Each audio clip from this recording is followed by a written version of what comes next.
here we are on this beautiful Canadian cold and windy day, testing two completely redesigned for 2022 three-row luxury entry-level SUVs. Renita, let's get a rundown on what we're looking at. So behind you, we've got the 2022 Acura MDX Platinum Elite trim, and behind me, we've got the 2022 Infiniti QX60 in the Autograph trim. Ready to see which vehicle is better for families with just a little more to spend on their vehicles? Let's get out of the cold and drive them. Yeah.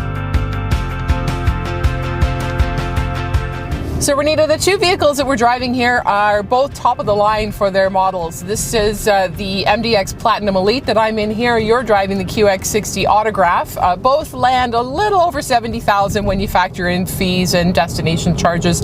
So very equivalent on price. Let's start where it matters with the luxury segment, which is appearances are everything in this segment. So for me, I really like the QX60's exterior redesign. I think it looks really sharp. I love the floating roof treatment with the knockout black roof on the Autograph grade. That red is an extra $1,000 charge, but it looks really, really sharp. Compared to that, I think the MDX, even though it has had a redesign for this model year, is a little bit more pedestrian looking. The grille is quite sharp, and it's one of the nicer grilles that Acura's had in its more recent years. But other than that, I think it sort of looks like a lot of other SUVs on the road. That's not a bad thing, depending on the eye of the beholder, I suppose. What do you think? If I had to choose to have one of them in my driveway, I would pick the QX60. I think it does look better. I think the MDX is not, I wouldn't say it's ugly, but it has a really big nose, and from the outside it just looks a lot bigger from the front than it is. But once you get in and you start driving it, it doesn't feel like that. It's definitely an easy thing to park. Even though it feels big or looks big on the outside, the nose doesn't do much once you're inside. Right, and when you're inside, you're not looking at the outside of the car, so that's a great segue into talking about the interiors. The QX60, I like the idea of putting the quilted leather on the top of the dashboard in principle, but in practice, I don't think it looks great. I think it looks a little bit busy and overdone. The lines on the interior in the MDX are much sharper, much more precise. The open pore wood, there's open pore wood in both of these, but in the MDX it's just a little bit nicer looking. It sort of lets the natural grain and color of the wood show through just a little bit more. The QX60's little touch pad for the HVAC controls underneath at the bottom of the center stack, again, great idea in principle. In practice, it's a bit strange that you have to push it pretty hard to get that haptic feedback to activate the functions, and I just find it very busy looking. I don't find it very easy to find the exact function that I'm looking for, but it looks pretty as a single pane, but then when you go to use it, it's not really as great as it ought to be. What's your impression? In the MDX, I don't like the touchpad. I know most people don't, but I think it's actually a huge negative for the MDX. Like, everything would be amazing if it wasn't for that touchpad. And just because they have the touchpad, I also want the option of a touchscreen on the top, but you don't have that either. Whereas at the very least, in the QX60, you have this little knob at the bottom that you can use, but you can also just touch the screen as well if you prefer that. Yeah, I completely agree with you. All they had to do with the MDX is pull the screen maybe 6 inches closer to the driver, make it a touch screen, and every problem with the car goes away. This touchpad is awful. It's the idea behind it is that you're able to touch the part of the pad that directly corresponds to the part on the screen that you want to activate. Somehow that's not intuitive at all. You touch it and it's not. You think you're putting your finger down where you want it to be, and then you have to drag it to get somewhere else. And I find it awful to use while I'm driving. Fortunately, wireless Apple CarPlay solves a lot of those problems, but then anytime you need to change a function in CarPlay, you're stabbing around at the touchpad trying to figure out how to get to it, and frankly, it's much more distracting than it ought to be, and it just seems like attempting to solve a problem that nobody was asking about.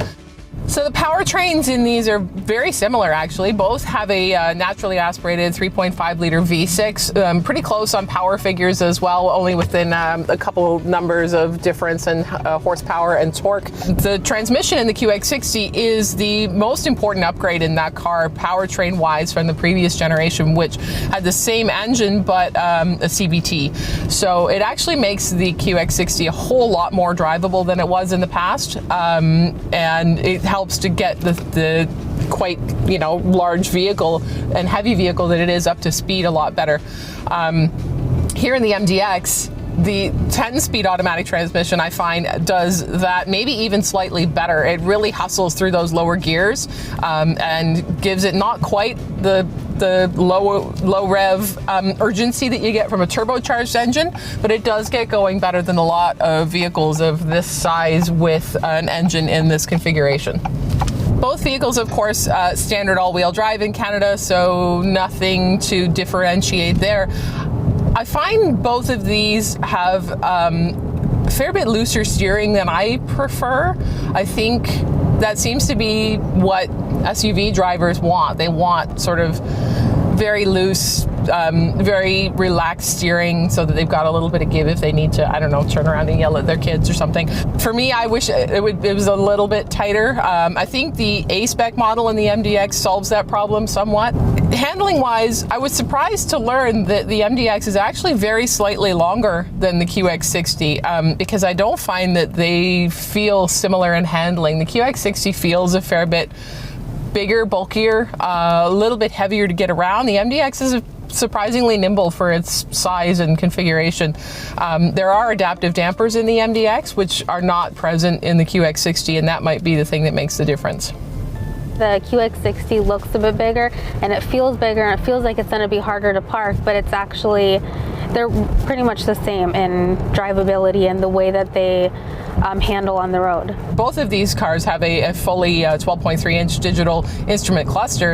In this one, there's a neat little graphic at the bottom of it that shows you everything that the car is doing in a given moment. If the brake lights are on, if the turn signals are on, if the headlights are on, it's all in this sort of little status graphic at the bottom of the digital instrument cluster, and it's probably more of a party trick than anything, but it's nice to have. It also shows you when there's a car whatever distance in front of you, so it kind of plays a role as well. In terms of cramming large numbers of people into these things, you're the expert on that, Renita. How did you find these vehicles perform with your 3 kids on board? I do like that the QX60 is trying something different with the 2 in the front and then 2 in the middle and 2 in the back. It's nice to have the extra room at the back. It just seems almost pointless for a 3-row to only have 6 seats. Like, I'm not sure then why you wouldn't just bump down to the 5-seater, unless I guess you've got big kids, they want their extra space. For me, it just made more sense to have the extra seat in the MDX. I also really like that second row in the MDX, that middle seat can be either a center console that's, you know, has 2 cup holders. It can be a middle seat for the second row, or it can be taken out completely, which is cool. The cargo numbers, by the way, being pretty well equal in these 2 vehicles. I think there's a little bit less in the back behind the 3rd row in the QX60 than there is in the MDX, but when you put all the seats flat in the QX60, that center console contributes to a really nice flat load floor, whereas the middle seat in the second row in the MDX is a seat, and so it makes it a little bit higher, that second row, when all the seat backs are flat. But that's splitting hairs, really. I don't think too many people are going to be concerned about the difference one way or the other. The flexibility of that second row center console in the MDX is a step above the ability to have those 3 different functions for it. One thing I did notice with the MDX is that the 3rd row seats are a little bit wider, a little bit more supportive. It doesn't try to hide the fact that it's only 2 seats in that 3rd row, and it makes the best use of that space. The 2 seats in the 3rd row of the QX60 are still 2 seats, but they've put this sort of little storage area that's really only big enough for a phone with a non-slip pad between the 2 seats, as opposed to using that full space for cushions for the seats and the seat bottoms, and making the seat backs even in width. And so I think that that's a missed opportunity. One cool feature in the QX60's second row as well is that the seats flip forward, but they do that sort of angled tilt. So if you've got a car seat placed in there, you don't need to take the car seat completely out. You can still flip the seat forward, and your 3rd row passengers can easily get in, whereas in most cars, it only goes up so far, or you've got to take the seat completely out. The MDX also has a tailgate with hands-free access and walk-away auto close. That is pretty cool, unless you didn't mean to walk away and it starts closing on you. Both of these have the luxury features you'd expect: heated and ventilated front row seats, heated outboard second row seats, heated steering wheel, multi-zone climate control. There's nothing that you're losing out on in one of these vehicles versus the other in that regard. The Infiniti does have Nissan's ProPilot Assist, highway driving assist technology.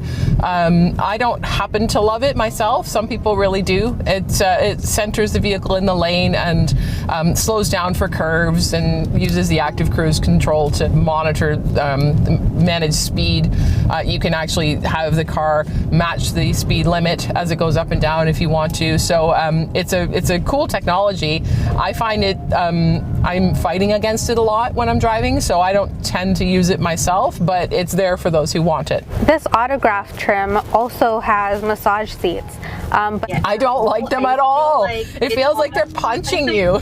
yeah, it's almost like I got a kid sitting behind me and they're just like kind of kicking the seat over and over, and it's so annoying. That is exactly what it feels like.